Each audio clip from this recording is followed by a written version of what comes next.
Hello, everyone, and welcome to the College of Law and Centre for Legal Innovation NewLaw Careers Summit 2022. I'm absolutely delighted to welcome you here to this first session. An amazing number of people attending and an amazing group of panellists on this particular topic, which is all about what are new law careers, to chat with you about as well. Firstly, if I may briefly introduce you to our panellists, because they're going to also introduce themselves in the course of this session. Firstly, Danielle Emerson, who is the Senior Legal Transformation Manager at Herbert Smith Freehills. Hi, Danielle, welcome, great to see you. Carolyn Ferguson, who is Business Transformation and Innovation Director at Simpson Grierson. Hi, Carolyn, good to see you too. Michelle Grossman, who's the Chief Innovation Officer and Transformation Lead at Lander and Rogers. Hi, Michelle, good to see you. And last but certainly not least, is Amber O'Meara, who is the Innovation and Purpose Leader at Minter Allison. Hi, how are you, Amber? Great to see you too. So with that being said, we're ready to go. We're ready to launch. So first and foremost in this session, again, on what are new law careers, I wanted to get all of our panelists to introduce themselves, both in terms of you understanding who they are, but also to provide context for the answers that they're going to give to a bunch of questions that we've got prepared and ready to go in this session as well. So firstly, Danielle, let me start with you. Tell us your story. Oh, well, I won't go through the whole story, Terry. I don't think we've got time for that. But yeah, as Terry said, I'm a senior manager in legal transformation team at Herbert Smith Freehills. I didn't end up in law through what is, I guess, the more traditional path. So I don't have a law degree. I'd never actually planned to get into legal at all. I won't lie. When I was a young fresh student myself, I worked as a management consultant for a bit, but as luck would have it, moved to London, and a recruitment consultant was like, would you be interested in?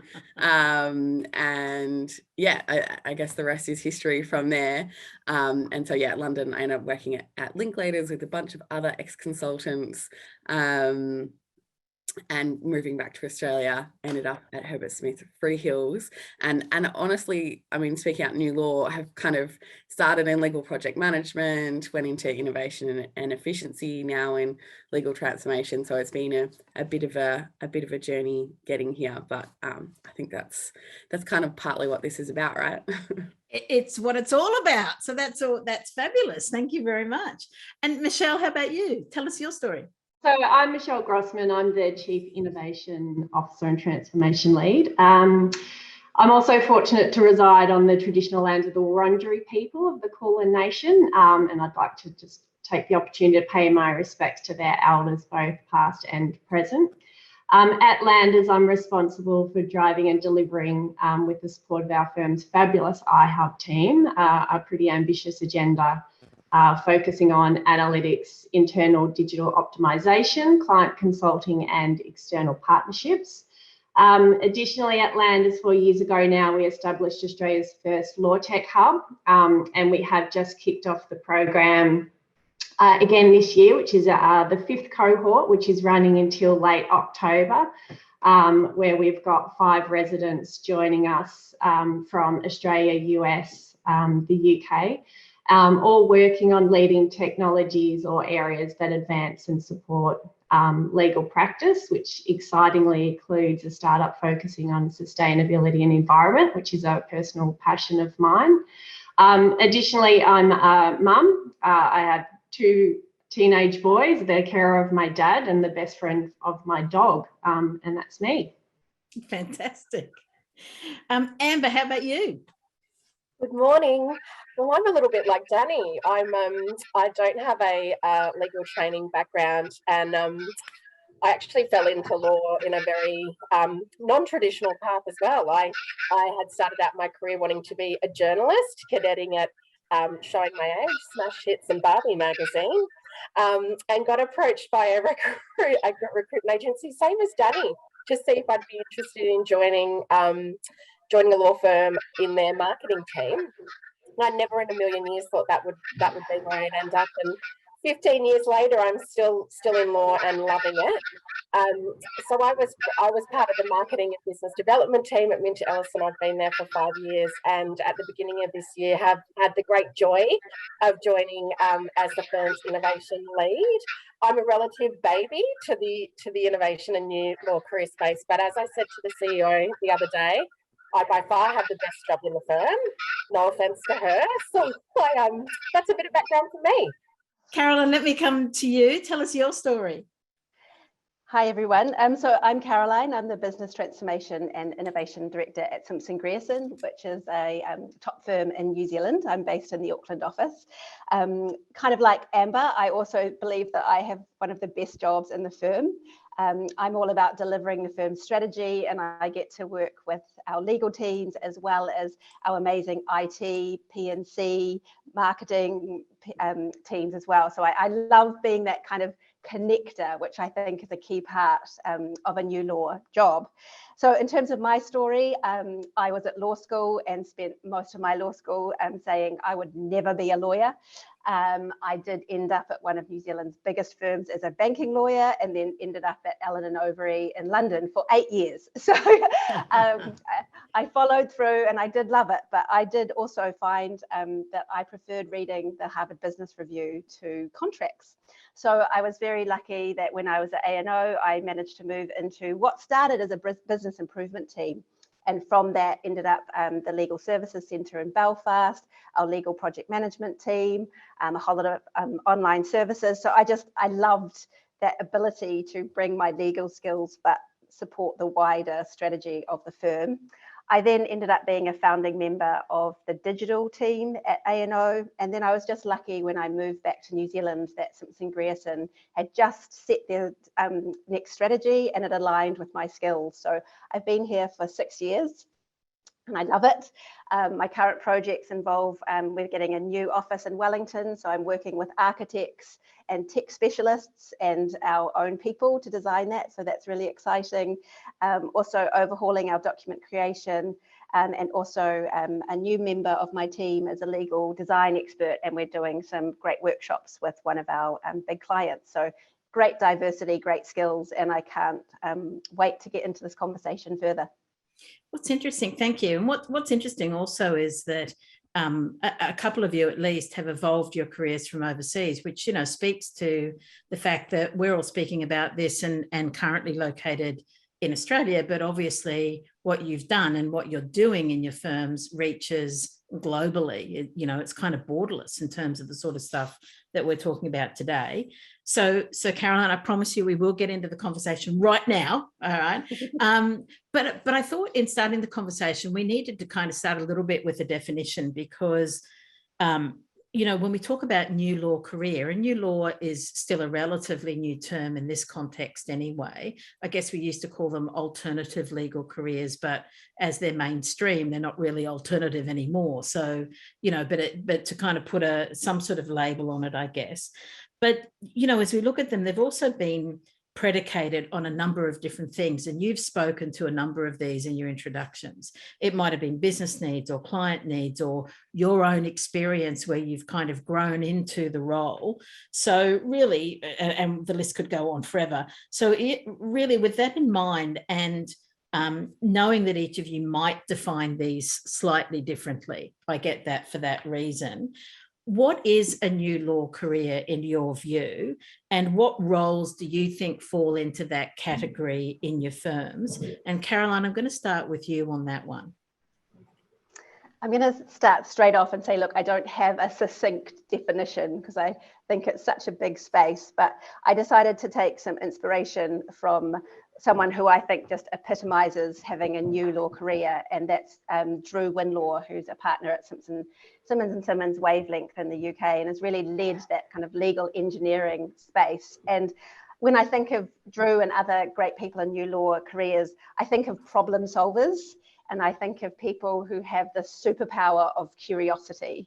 And so they kind of bring the outside in to their legal organization, but they also look inside and try and get the best out of the inside systems of an organization as well. So there's something about bringing different disciplines to legal bringing different perspectives and bringing different tools. And I guess technology is 100% a key driver of that. So I think New Law Careers, there definitely is an underlayer of technology, but I'm also loving this shift to New Law Careers also being about thinking about the people and putting the user back at the center of things as well, and thinking about process more as well. So yeah, I guess my definition is you've got to be a problem solver, you've got to be curious, you've got to be willing to try new things and think about the people as well as being able to apply technology and process and other skills as well.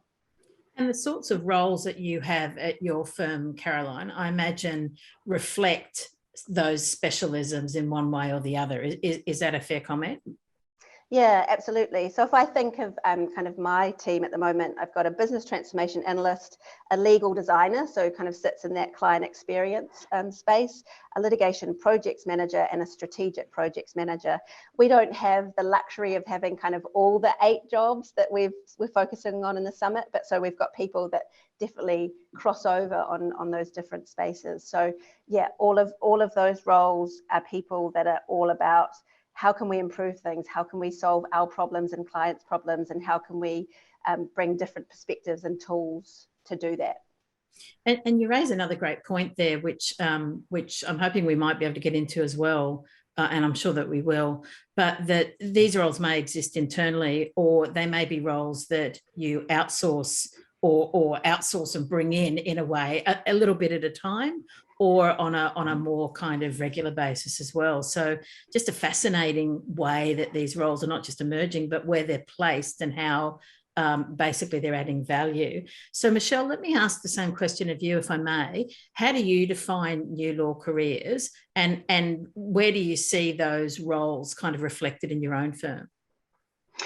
Thanks, Sherry. Yeah, so I must say with Caroline, like we're probably a bit different in that looking through the agenda, a lot of those roles do exist today at Landers. I think, look, with the pace of change predominantly to digital over the last 2 years and many people working in hybrid roles, more increasing opportunities for those that are entering the workforce, or even firms evolving and better supporting, driving professional development into areas of focus, better supporting clients across varied sectors. We've seen probably the breaking of the mold a bit of what naturally came with being a lawyer or supporting legal businesses more broadly.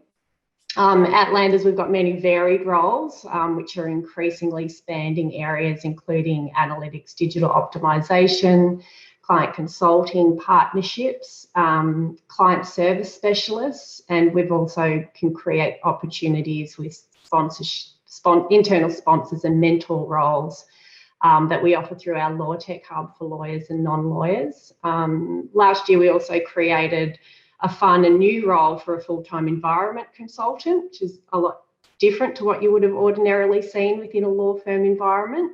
And I think we're certainly seeing and developing capability across the board of true automation specialist lawyers, as well as hybrid lawyers, balancing what was traditional file work. And we've got instances of that where they're still doing file work, say 30% of the time, but running national innovation programs for specific practice areas for the additional 70%. We've also got a number of partners and junior lawyers as experts, all working towards increasing capabilities around subscription-based legal services or legal as a service, which requires the ability to make the connection between tech, digital decision tree logic, platforms, user experience, design, and then the law. So it's all really exciting to see, and certainly has evolved over the last 2 years. And it's great to kind of see the program for the next 2 days and then look back at the roles that we've got today at the firm. And picking up on that thing that you were saying about opportunities, I mean, we wouldn't have been able to run this summit, frankly, 5 years ago. We just wouldn't have had the level of specialism that would have developed to the point where we could have identified that many roles and been able to have enough people to dig into them and talk about them. So it is just a fantastic time and opportunity. And on that positive note, Danielle, let me ask you this as well. What's your definition of new law careers, and how is that reflected in the roles in your firm? Similar to Caroline, not sure I've got a spiffy definition for you. But I mean, look, I'll be honest, we don't use the new law term much at Herbert Smith Freehills, but it doesn't mean those careers don't exist. It's just not a term we use particularly. Do you use a different term? Is there like a collective? It's almost like a collective noun in a way, isn't it? Do you have yeah? Don't get me wrong, I like it. It's just not something that I guess we really use, particularly internally, when we've got different teams that focus on this area. But yeah, I mean, look, it probably does need a collective term, I guess. No, not necessarily. I don't know, I guess in big law it's a bit, yeah, anyway, I won't go into that. But for us, it's really about meeting the emerging and future needs of our clients. And we like to say legal is change with us. But also there's a real need to enhance the experience for our lawyers as well. I think the last couple of years, we've really seen an increase in drive to do that as well. And so I think that's essentially what it's about. It's about bringing together a whole multidisciplinary group of people that can actually help deliver. And I've heard both Caroline and Michelle, I think, use the word service. Like service is essentially what legal does, right? So how can we improve that service, optimize it, etc. And so, yeah, we have a quite broad range of roles, I think covering most of what's going to be talked about at the summit. So LPM, legal design, process improvement, legal check, pricing, which isn't there. We've got some strategic researchers, people who just focus on clients as well as knowledge. But we will work with a broad range of legal tech companies and consultants and our in-house friends, because I know there's no one in-house on this panel. So there's touch points, even if we don't have them, we definitely interact with them, I feel, no matter what, and all work together for kind of that goal that I mentioned at the start. Yeah, absolutely. And we'll certainly see the in-house folks featured as we go through each career as well. We've got a bit of a mix of people on each one of those panels, but yeah, it's the great thing is, in a way, that we made the decision to confine this to 2 days, but we could almost have creeped into 3. And I'm like celebrating when we can get to 5. You know, have 5 days where we've got all of that kind of happening. Would just be amazing. But we have to wait for that, Amber, don't we? We have to stick with 2 days for now. So tell us about how you define new law careers, if you do, and also how they show up in your firm. Well, look, I'm the same as Danny. I don't box the creative into a definition, Terry. But to me, I feel like, having sort of sat back and been in law for such a long time now, that these new law careers, or I don't know, they're just law careers now, are breathing new life into the industry. I think it's really refreshing to see what was once a really traditional career path of go to law school, become a lawyer, do what you got to do, really change. God forbid, and I'm sorry to all the students, but sometimes you might be really passionate about the law and want to be involved in it, but you get to practice and it's not all it's cracked up to be, or not something that you are passionate about. And I feel like this new wave is sort of allowing people to keep their passion of the law intact, but be able to look at different career paths. We have trained lawyers exactly the same as Danny, Caroline, Michelle, legal optimization, legal operations, LPM, digital team, but we also have lawyers in our pro bono and community investment teams. We also have them in our risk team, our pricing team, as Danny said, talent, and also BD and marketing. So I feel like it's gone from being sort of a very boxed in career choice for people to, you know, being a real sort of game changer. And we've had people sort of come out of traditional law into new law and then pop back in, because the skills that they've got have, you know, really redefined the way that they look at client service and breathe new life into them, and they feel like going back and practicing with all those new skill sets is a really good thing to do. So we sort of see like almost a reverse sometimes as well. But that's how I see new law careers, breathing a bit of new life into a traditional sort of career path and opportunities. Yeah, And some of those capabilities, and I know we're going to get into this in a few minutes, but some of those capabilities as well have almost become core capabilities across the board, haven't they? It doesn't matter what the nature of your role is in a law firm or in-house or an alternative legal service provider, also now a legal service provider, not alternative. You know, it's kind of like they're just stretching kind of across the continuum now, aren't they, really? So which is exciting, you know, again, very, very exciting. So great segue, thank you, Amber, into the next question that I wanted to ask you, which is about the evolution of new law careers. And the reason that I wanted to get into this a little bit, get into the context a little bit more, is to pick up on those things that you've been saying, that the careers can evolve from a previous career, or perhaps in the law or outside the law, but you come and work in a law firm. So I wanted to just dig in a little bit more about the roles themselves. And this question I'm going to ask of you, Carolyn and Amber, and that is, at the moment, and I guess you've both touched on this already, but are we seeing an upswing in the roles? Are we seeing more of these roles, like more people in the roles that are more defined, but also a greater definition of those roles? And if we are or we aren't, why? And let me throw that one to you, Carolyn, first. Well, I guess from personal experience, definitely an upswing in these roles. My team has grown over the last 18 months, and we plan to continue to grow. And I think there's various things that are driving that. Our people have personal expectations around how they should be able to work, given how they do things in their personal life, and they want a professional experience that matches that. There's also the whole overseas experience, because I truly believe that the likes of the UK is ahead of Asia Pac at the moment. So we've got people returning who are like, oh, why aren't we doing this? So that's really great, because I think that drives change. So there's our people are creating an expectation, our clients. We regularly do an in-house survey, and I'm just currently analysing our data from our latest one. And our in-house teams that we work with are really time poor, and they lack the team members to look at better ways of working. So they are reaching out to us for help, and that is driving new roles. So Charlotte, who joined in March, she's the legal design expert. So that's her role, working with clients in that space. And they're really keen for it.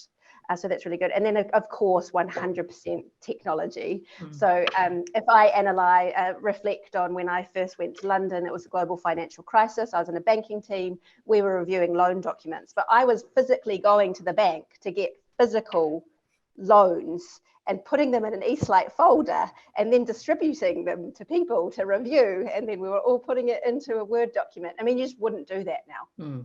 Like the technology, it's all one portal where you put the data, you analyze, you allocate, you're using machine learning. So just the technology 100%. And I guess from our perspective as well, one of our newer roles is our litigation projects manager. And that's just because the way that our clients operate when it comes to discovery, the proliferation of data and types of files means that we need someone to help them do it in the most efficient way. So from my perspective, people and technology will keep these types of roles growing, I believe.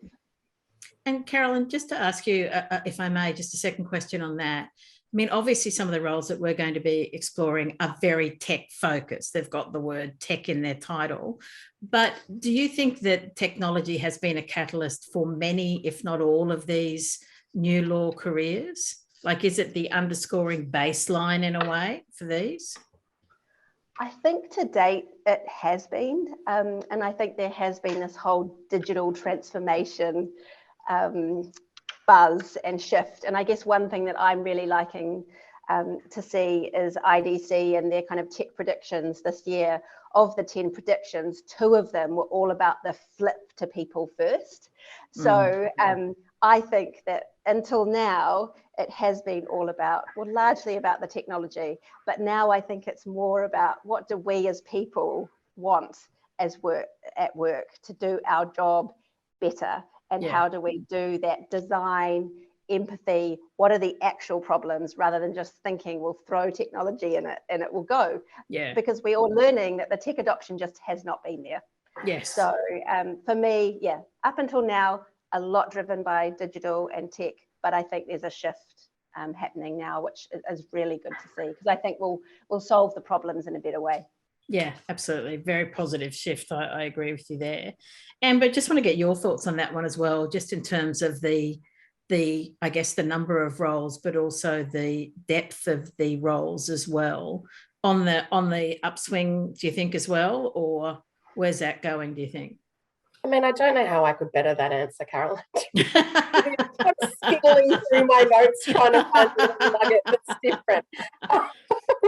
To be honest, I mean, ditto everything Caroline said. And yes, on the upswing, I think for sure.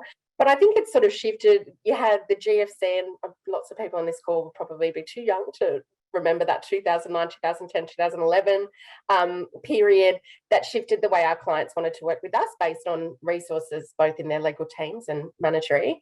And then obviously the last 2 years, which has shown us that we can do so much using technology. You know, every organisation had, you know, thousands of people go and set up and work from home and do everything digitally. So I think we're seeing an upswing in definitely the tech side of things and the way that we can better efficiently manage the work that we do with each other and creating efficiencies to take out some of that pain point. And then also, you know, working with our clients to work out more efficient or clever ways to do things. But Terry, you just mentioned too if tech sort of being the driving force of it. I think, yes, it has in many ways, but I also think for us, it's all about that human experience and the employee experience too, as Caroline said. And I'm going to do a shameless plug here for the FT Innovative Law Awards on Thursday, where we took out, Minter Ellison took out the People and Skills Award. And that was all around a program to train our junior lawyers to set them up to be client relationship partners in the future using a human-centered design thinking model. So I feel like, yes, tech is important, but it's not the be all and end all. And I think even my coming into this role, you know, I have zero tech experience, but I have a really good user experience and client experience lens, having come out of BD and marketing. And a lot of what we do is sort of elevating and leveraging what happens across the firm, which has been a big part of my role. I think, you know, we've got all these wonderful teams doing fantastic work, and it's just sort of leveraging that across the firm and like giving everyone that experience. Yeah, you know, as I look at a lot of these roles, they're allowing a degree of customization in many respects, which goes to the tech, I guess, and the user experience part of it that perhaps we hadn't focused on quite as much as we needed to in legal before. And I think that's as true if we're talking about law firms as if we were talking in-house or anywhere else. So it's you know, it's a really, really positive move on that. But taking that a little bit further, Michelle and Danielle, I wanted to ask you this question as well, and you've all again already touched on this. I often think of the new law careers as having gone through a series of waves. The first wave was very internally focused. It truly was about supporting the business, no matter kind of which part they came into it. And then it's kind of evolved almost from lessons that we've learned in many respects, I guess, internally, to be able to look at that as whether that's something we can now turn externally, but is what we're learning also helping us to work better externally with our clients. So the question I wanted to ask you, and I'll go to you first on this, Michelle, is how or why do you see the roles differing internally and externally, or how have you experienced that in your firms? So Michelle, first to you on that one. Thanks, Terry. Look, I think really there's increasingly a lot of similarities. So as you said, you know, the roles really did start with this kind of internal facing. And when I think about kind of my iHub team, I guess there really must be a lot of similarities because we're pretty agile and we do move people around to focus on internal versus external, depending on, you know, current business demands and of course individual career aspirations. But, you know, certainly there was that period prior to there being external consultancy where roles were only focused internally, as you mentioned. And those business functions were, you know, really focused on internal efficiencies as well as that service delivery component. But, increasingly more innovative law firms were able to harness that internal expertise to supplement the legal service delivery, and really shifting from being a trusted legal advisor to becoming a true business partner in support of transformation of clients' business functions. And I think, though, generally speaking, when we think about, internal roles, they tend to focus on, digital optimization, a lot of the areas everyone's already mentioned, legal project management, compliance, UX design, portfolio management, data insights, automation capability, and digital skill development. Whereas external tend to cover a bit more in relation to business development. There's certainly a sales component that comes with that, and consulting, which all generally come to very similar areas to the internal, just that the business is the client's business and from various industries, which naturally come with, some same but different challenges at the same time. I'm guessing though, Michelle, that's also allowed for almost a more seamless integration or a closer relationship in a way with clients as a result. Is that a fair comment as well? Yeah, lots of nods. Yeah, absolutely. Like that's what, that transition really from being that, as I'd mentioned, like a trusted legal advisor to effectively a business partner across the board, and supplementing, particularly within in-house teams, their digital transformation journey, and having the skills in-house from, years of focusing on internal improvements across our business to be able to translate that into clients' business pretty seamlessly. So there's just kind of slight adjustments on some of those skills, and we certainly feel that, with projects that we've run, it does require a slightly different mindset when it comes to focusing on client businesses, because often they're industries you're not as close to. You're also not sitting within those in-house legal teams. So areas like change management gets a lot trickier when you're behind the implementation of a key project into an in-house team to ensure that then gets an embedded practice within that environment. Yeah, absolutely. And Danny, let me ask that question again of you, and I appreciate we've covered it pretty thoroughly, but any other thoughts in terms of internal versus external focus? No, not too much to say beyond what people have already said, but I think it kind of briefly got touched on that there's a bit of a blend now. So I feel like we feel like there's a lot of what we might call legal plus, where it might actually be engaged originally as a legal matter, but there's a real obvious kind of point to get, a more multidisciplinary team involved. And so I guess that's an interesting position where we're, really solving challenges side by side with our clients rather than for them or just advising them. And so that's probably the only other nuance. I'd add that I've definitely seen more of that over the last few years, and I personally think that's really exciting. It's a really great way that legal is evolving, going back to the previous evolving point, I guess. I want to stay with you for a second, and I want to combine what you've just said with this question, because I know it's something that your firm does focus on. It is kind of this depth and breadth of the role. So we've now got an internal focus, an external focus. We need to be agile enough to be working wherever it's needed. Has that expanded, or is that expanding to a point where you can actually see career paths developing? So I know we're going to get into this again in a little bit more detail, and we'll come back to it. So, your role, as you discussed, has evolved from your own experience. You were quite senior in a way going into your role, but has that changed on your watch so that we can say, okay, well, this is where you would start in this role at the beginning.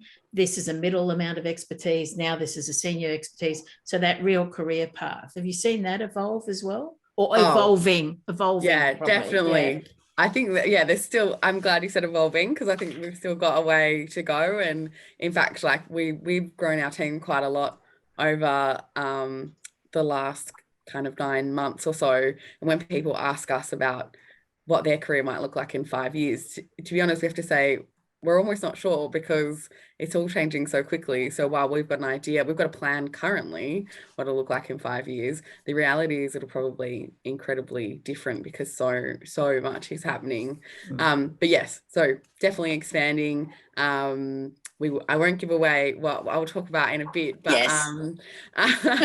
definitely try to have, I mean, as I feel like a lot of us just answered on the previous questions, there are quite a few different career paths. I think certainly when I joined legal back in London, there was some specialization, but a lot of generalists.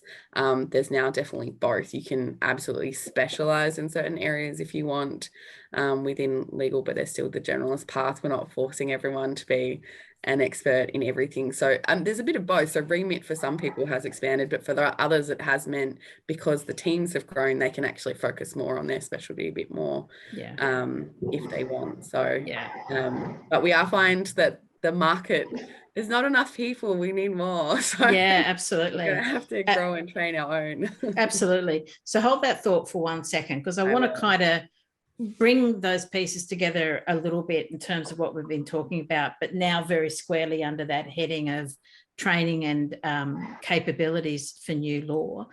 As I said, we're featuring 8 new law careers. We could have featured more, but decided to kind of focus on those that are most recognisable and I guess at the top of everyone's minds at the moment. Some of the capabilities, as we were saying earlier, are going to be role specific. There is a specialism within that, but also there's developing this set of core capabilities that it seems everybody's going to have. And so, and we can identify some of those as well. So we've also spoken about the fact that some lawyers are working in hybrid roles. So they're doing advice work, if we like, but they're also doing some of the roles that we've been speaking to as well. So I wanted to ask you, Danny, or stay with you for a second about this, about how does all of that kind of come together in HSF? And you've spoken about, and we've seen increasingly in the media, just a real shortage of folks in the sort of new law careers that we're speaking about. And also that frankly is driving up salaries for these roles as well. So how do you bring all of that together in terms of HSF? How do you get, or why are you starting to train your own people in a way in new law careers to try to satisfy that demand? Oh, well, I mean, I guess the whys, because the point you just raised is right. We will just talk about how this is growing so much, which is incredibly exciting, but you don't get people, I guess, coming straight out of whether it's law school or if they've decided they want to change careers from being a full-time practicing lawyer, they don't generally already come pre-packaged with all these other skills that we might want to use. So yeah, I guess we've got a few different kind of pathways, I guess you'd say, at Herbert Smith Freehills. So we have our legal operations graduate program, which I know is quite similar to what some other firms have. I guess we're a little bit different in that we're part of a consortium with CMS UK, Dentons, Norton Rose, Linklaters and Slaughter and May, in that we have like a kind of a official training course that they do with the University of Law and positive pricing, and they get to interact with some of those other lawyers. It is a little bit harder for our Australian guys, I won't lie, because of the time difference, but yeah, it is nice for them to get exposure to those other law firms, and they get to hear about how similar it is actually, which is really interesting. But we also have, I guess, in this space, we have a few other groups that are really driving that as well. So we have our ALT, which is our alternative legal service area. They don't just have kind of practicing lawyers, they have legal tech experts as well, and like generally just in that new law space more broadly. And so they have their own pathway too. We have our digital law group, which is really more for those people who want to be the hybrid lawyers, and they get to spend some time really exploring whether it's digitalization or the digital impact on the black letter law. So there's lots of pathways depending on whether you want to be kind of like full-time doing this stuff, still practicing a little bit. So yeah, quite a few different pathways, certainly at HSF. And lots of different opportunities as to where that takes you within the firm or with client work as well, right? So it's stretching the full gamut of that as well. Yeah, definitely, which is what I kind of mentioned before, that so many things, it's almost saying things are purely internal or external. There's almost no distinction now. There's, like I said, so much is really that legal plus. I'd say almost no one has no exposure to what's going on in the external environment.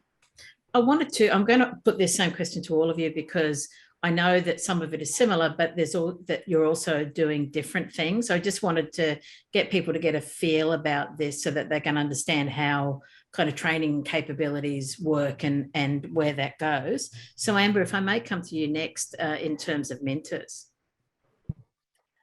Very similar to Danny. I mean, we have the legal grads program as well. I will say at Minters is a law and consulting business, so we do have consulting arms, a risk and reg practice, which is a mix of sort of traditional risk lawyers. We have legal optimization, and many of you would have heard Molly Tregellis speak. She's our director of that business, coming out of our legal operations business, so taking that from being internally focused to externally, working with our clients. We have legal technology consulting, legal project management, so many wonderful teams that sit within our organisation. I think, Terry, there's a couple of points I'll make, and it's one I use all the time, that is, you just don't know what you don't know. So if you are in a firm where you have new law careers but don't necessarily understand them, or if you're studying law and really can't sort of get a hold of what this all is, you've just got to ask the questions. Because if I use my own experience, so the innovation lead role got advertised across the firm at the end of last year by our managing partner of consulting solutions and innovation. I thought it sounded really cool, and I thought lots of my skill sets would lean into this, but didn't really know. And I had a really great chat with Molly about what that would mean, and she was so encouraging of me to go for that. And here I am today, living the dream. But I think you've got to ask the questions of people, understand what it means, understand what the career paths could be. I'll also say, in addition to the very traditional sort of training and program that we give to people, Minters has we have innovation leaders and champions, so 70 plus people across the organisations, which sit in both business units and biz ops. And that's full of ways to get different training paths. So that could be both the mix of sort of hybrid learning internally. So we're running lots of design thinking sessions to solve client problems. That could be attending some world-class seminars or conferences. I know lots of people were off at the Legal Tech Digital conference the other week. We've got a group of 5 people going to the Singularity University Future Ready program, which is, a well-renowned program. And each of those groups sort of works with me and our broader core support legal support team, which is your legal ops, your legal tech consulting, legal project management, the full gamut of people to understand the art of the possible, both within their teams and more broadly. So I think there's so much that you can unpack if you and I'm taking a core value of Minter Ellison here of being curious and innovative and just asking questions of where you can go. And as Danny said, and Terry, we need more people. So it's really important to ask the questions if you think it might be something that you're interested in. Yeah, absolutely. And I do want to get into those skills a little bit more, because I've got a question on that as well. But I did want to finish up this question, Michelle and Caroline, just asking you a similar thing as well. How does all of this work, for example, at Lander & Rogers, Michelle? Yeah, look, we're pretty active as well. So very similar themes to what has already been mentioned. But obviously with the shortage within the market, it's critical to really focus on your internal people and encouraging them or daring to be different really in their roles and reaching out and taking opportunities when they're presented to them. So we keep opportunities open regardless of role or qualification. I think that's really important, or background. And we've got a pretty amazing professional development training team Last year in the iHub, we also created a custom-built innovation sandbox, and that's a self-led learning experience across kind of key tools that are used at the firm and with clients, which enables people to obtain certifications, and we offer similar opportunities for clients who are looking to upskill their people. We also have established fantastic external opportunities for people to lead and learn via our education ecosystem partnerships. And that's via programs that we run with legal tech clinics with Monash in Victoria and UTS in New South Wales. And this year, excitingly, with our collaboration with RMIT Online, we've been able to extend opportunities to people across a whole range of online micro-credential short courses, and they're all publicly available, and encourage those that are interested in looking at alternative careers within legal to have a look at some of the skills that they can obtain through those programs, because it's quite a broad mix. We've had a huge uptake of that. They're very future-focused skills, and some of those courses include business analytics and visualization, design thinking for innovation, strategy planning for IA and blockchain. So it's pretty exciting. And this year we're continuing to run like grad rotations through the iHub, continuing with seasonal clerk sprints and looking at secondment and internship opportunities really on a learn and immerse type upskilling opportunity. But I mean, it's constantly changing and evolving. There's lots of opportunities. We do what we can externally with those partnerships with university to try and integrate into law degrees opportunities for law students to really firsthand experience both we set challenges, which are client-specific challenges in those law tech clinics for them to solve, giving them access to clients at the firm as well. So when they're finishing those law degrees, they are coming with a level of skills, not just to our firm, but more broadly within other law firms that they then apply for future roles. Yeah, and I think it raises a point and really answers one of the questions that we have here as well, in that, you know, we're certainly seeing a lot closer connection between law schools and industry now. I wouldn't say it's hugely widespread, but it's widespread enough to be noticeable. And for the law firms and in-house as well, I think, are getting more involved in developing those skills and creating the opportunities. And really, I think from your point of view, almost identifying people that might go into the sort of programs that you've spoken about. And I have to do a shameless plug here as well for the centre and for the college. There's an enormous amount of material available for free from the centre in a lot of this skill development and also programs available at the college. So do take a look. There's probably more out there than you think there is. And it is very closely connected with industry, as it should be across the board. But Caroline, let me give you the last word on this topic about, you know, how you're approaching, I guess, the capability development, particularly for these new law careers. This might be because of our size. We're much smaller than, say, Minters in Australia or HSF. So for us, it's quite organic at the moment. We've got an amazing learning and development team, and we work quite closely with them for any opportunity to incorporate some of the tools or methodologies that we use as a team to try and help legal teams to use that. We also know that hand-holding and support is really important. So we're frequently going to team meetings and trying to pull out where are problems, how could we work with you on that, or this is our process, we're going to do a sprint, and make it not scary and over the top, but work with them on something. So yeah, that's how we're working. We definitely, we've hired Alex, who's in my team, came in as a grad, and I've just given him every opportunity to do any upskilling he wants to do. He does lots of things on Udemy and other online courses, and he's been brilliant and very proactive and disciplined at doing that. We have also had people internally transition into these roles, and again, just made sure that they've had wraparound support and training opportunities. Me personally, I learned a lot. We did an innovation capability program a couple of years ago, and if I'm honest, it wasn't as successful as I had hoped it to be. And I quickly learned it was because of the psychology of change. And it was great what we learned, but when you're trying to do that on top of your job and it's new and different and bits are uncomfortable and hard, it's easier just to do what you know. So I think there's a lot around, supporting people with that psychology of change, understanding your emotions, why you might avoid something, but then how you push through.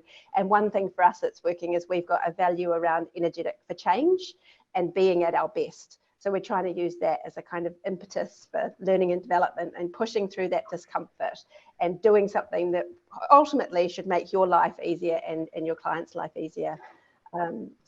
Organic, great learning and development team, hand-holding, support, making it real, and appreciating that innovation and change can be quite confronting and difficult, and you go through that curve and you have days where you're like, I'm in mud and this feels really hard, and is it worth it? And it's easy to do the busy work, and I know. Skills around pushing through that are something that I'm personally upskilling myself on and trying to help others with, so that we can be more successful with the strategic projects that we're involved in.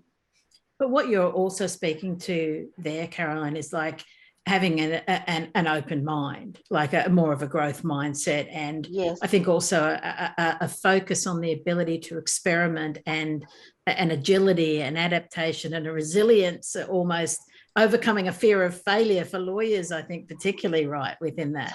Totally. And it's interesting because I would consider myself curious right from little, like I was a magpie, always looking for the brightest, shiniest thing. But I've realized that curiosity in a work sense is actually something that can help you push you through. So rather than being like, oh, I don't know, people probably think I should know that.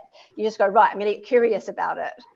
Why am I feeling like that? Let's get curious and exploring the options. So open growth mindset, curiosity is key. Yeah. So I want to ask you 2 or 3 questions in rapid fire here, actually, as we close, and get your thoughts from all of you on this. And it can be a head nod if that's easier, right? So first question, new law careers, your thoughts on this. Is it necessary for you to be a lawyer to be able to do a new law career? Okay, so definite no's across the board there. Okay, thank you. All right, so I'm going to ask it now slightly differently.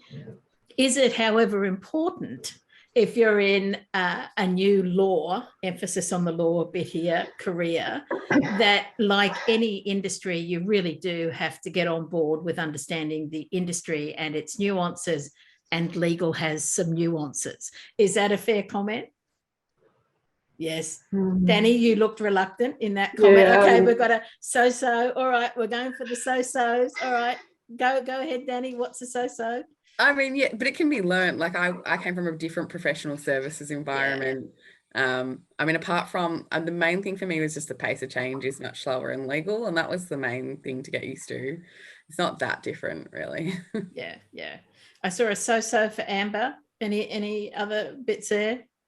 I think it is, because it is a very unique industry, lots of idiosyncrasies. And as Caroline said, you're dealing with a group of people that by nature should be amazing at innovating and thinking about things differently, because they're solutions focused, but there's a huge risk adversity there that is tough as well. So I think it's advantageous to understand. I think it's more law firms generally, and how they operate, and exactly that, the pace of change, and that some days you can be stuck in mud and other days you're surfing. That's just the way it is. So I think it is advantageous, but absolutely not necessary. It is, as Caroline said, and I'd said before, that just being curious in your mindset and open-minded to the art of the possible, I think is just as important. And we've got a question here. So I know that we've touched on a lot of those skills, and curiosity, if I may reflect, it has been the one that's come up the most often in your responses. Is there also in new law careers a need or a focus on, I'm going to call them the business acumen related skills? Are they also helpful or important, or does it depend on the role? And I probably only have time to grab the answer from that from one of you. So I'm going to ask that of you, Michelle, if I may. Look, it all depends on the role. So it's really variable. I think definitely people that have come in from outside of legal just bring that really point of difference. They actually shake the status quo, to be honest, because they're like, well, they ask questions that, you know, my career's been in legal. You know, I've been at Landers for 20 years this year. So having kind of some external perspectives, you know, that's what actually helps kind of continue to evolve the legal profession, because industries are not marginally that much different, particularly in professional services. So I do think it's critical. I think it's critical with looking at recruitment, bringing in new people, to really focus on differing areas and different industries. And we've probably had the most success in doing that. But obviously, you know, you need lawyers in order to do the legal advisory part. Sure. And, you know, the business side, for the most part, firms are really well equipped to, you know, go through and for people to learn, you know, within those environments. And, you know, they pick it all up very quickly, to be honest. So it doesn't take long before they're kind of talking the same talk and walking the same walk, but also at the same time, bringing into that a really different perspective, and diversity is key to ensuring that we can continue to evolve. Absolutely. And I guess the critical underlying point there is that legal service and product delivery is increasingly multidisciplinary. So these folks are really collaborating in a team to be able to deliver, right? So unfortunately, we have come to the end of the session, but I can't leave it without asking you for your parting words of wisdom. But if we could be real quick in terms of a round robin on this one. And the question is this: what's the one thing you know for sure and want everyone to take away from the summit about new law careers? And Carolyn, I'm going to start with you on this one. I think they're going to continue to grow, but my key piece of advice is find other people in similar roles to you to have as a network. It's really important. It's kind of like therapy. You get kind of people can align with you, or I've been through that, or give you suggestions. So go for it. It's exciting. There's lots happening, but have a network around you. Yep. Find your network, build your network. Amber, what's your parting words of wisdom on this? Mine were the same. Be curious, ask the questions, build your network. They're going to grow even more exponentially than what they are now. There'll be roles that I wouldn't have even imagined in a short period of time. So just be curious, ask lots of questions, build your network. Yeah, absolutely. And I think even build your own job description and basically see if you can get someone to pick it up, right? That's another possibility. Danielle, your thoughts, closing words of wisdom? Diverse insights are incredibly important in this space. So bring your whole self, even if you're still on the 100% practicing side. And yeah, just get involved. Like if you're even vaguely interested, see what you can get involved in, whether you're a student or in your current law firm. Like there's lots out there. So just start. Tap in, I guess, is the way, rather than tapping out, tapping in. And Michelle, the last word is yours. What do you want people to take away from this? I think just dare to be different. So opportunities are endless. Push boundaries. Just because something's done one way today doesn't mean that it is or will be done that same way today. So most of all, I hope everyone walks around excited about their legal future and where it can take them. Yeah, absolutely. And I'm sure they will. It's a great program, Terry, for the next 2 days. So hopefully everyone's sticking through. Thank you. I hope so too. Thank you. Thank you for that. Folks, thank you so much for your time. Really, really appreciate it. Great session to kick us off. I know that we've got some questions that are specific to specific roles, but if you jump into the program, you'll see that they will actually be picked up in those specific roles. So do please attend those sessions or pick them up later in the recordings. These sessions will all be available as videos and podcasts. Thank you very much also everyone for attending. If you would like to receive notifications about when this is available, please do be sure to follow the College of Law and the Centre for Legal Innovation on LinkedIn, Facebook, Twitter, Instagram. There's lots of different places that you can pick that up. And I'm sure also that all of the folks here on this panel, if you have specific questions for them, you'll also find them in all of those places as well. If you want to ping them afterwards, don't stalk them, but you can ping them afterwards in order to be able to answer your questions. So again, Danny, Caroline, Michelle, Amber, thank you so much for kicking us off in such a fabulous way. And we look forward to seeing you on other sessions, folks. Thanks very much. Thanks for having us. Thank Bye. you. Thanks, everyone.